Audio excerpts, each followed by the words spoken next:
मैंने अपराध अवश्य किया है, आप ऐसा मान लिया करो। और ऐसा मानकर जो दंड को स्वीकार कर लेता है बिना कुछ किए भी, उस आदमी को बहुत कम कष्ट होता है फिर सजा भोगने में, तकलीफ भोगने में।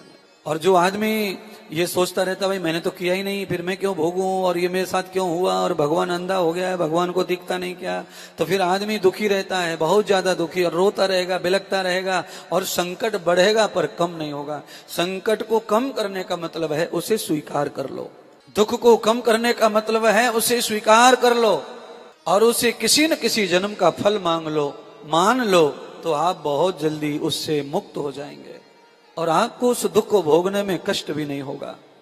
बहुत लोग हैं, आप में से भी कोई होंगे ऐसे जिनके जीवन में अचानक दुख आ जाता है, कष्ट आ जाता है। फिर हम अपना जीवन देखते हैं कि भाई ये बीमारी, ये कष्ट क्यों आया, मेरा बेटा जवान क्यों मरा, मेरा पति जवान क्यों मरा, मेरी पत्नी जवान क्यों मरी, मेरे भाई का ऐसा क्यों हुआ।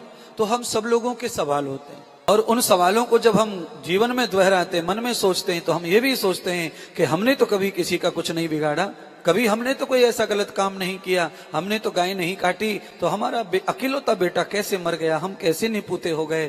तो ये क्या है, परमात्मा क्या करता है, परमात्मा कुछ देखता है कि नहीं देखता है। उस स्थिति में क्या होता है कि हमारे अंदर ईर्ष्या बढ़ती है, नफरत बढ़ती है, अंधश्रद्धा बढ़ती है, अंधविश्वास बढ़ता है, और नास्तिकता बढ़ती है, प्रभु से दूरियां बढ़ती हैं, और हम दुख में पड़ते चले जाते हैं, दुख में पड़ते चले जाते हैं, उसमें से बाहर नहीं आते।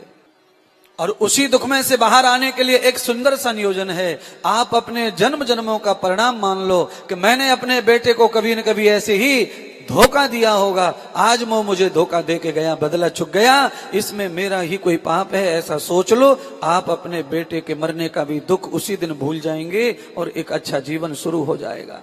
भाई देखो, बेटे के लिए भी तो रो लो, धो लो, जो कर लो, मरना तो है नहीं, मरा तो कोई है नहीं। आज तक तो कोई मां मरी नहीं है बेटे के मर जाने के बाद, और ये 100 साल में तो कोई पत्नी भी नहीं मरी है पति के मर जाने के बाद। 100 साल पहले पत्नियां मर जाती थी, जल जाती थी, चिता में सती हो जाती थी, पर अब तो ऐसा नहीं होगा, क्योंकि बुद्धि का जैसे जैसे विकास होता है वैसे वैसे ये अछूत बातें छूट जाती हैं। और इस समय तो साइंस का भी समय चल रहा है, तो इस समय आदमी को बड़ी जल्दी से दुख छूट जाता है, अब ज्यादा दिन दुख नहीं रहता। इस समय तो बंधुओं ज्यादा से ज्यादा सुख है संसार में, दुखी बहुत कम लोग हैं। पर बस मुश्किल ये है, बुज़दिली ये है, प्रॉब्लम ये है कि हमारे पास में सुख ज्यादा होने के बाद भी हम केवल और केवल दुख ही दुख गाते रहते हैं, कभी किसी को सुख नहीं बताते।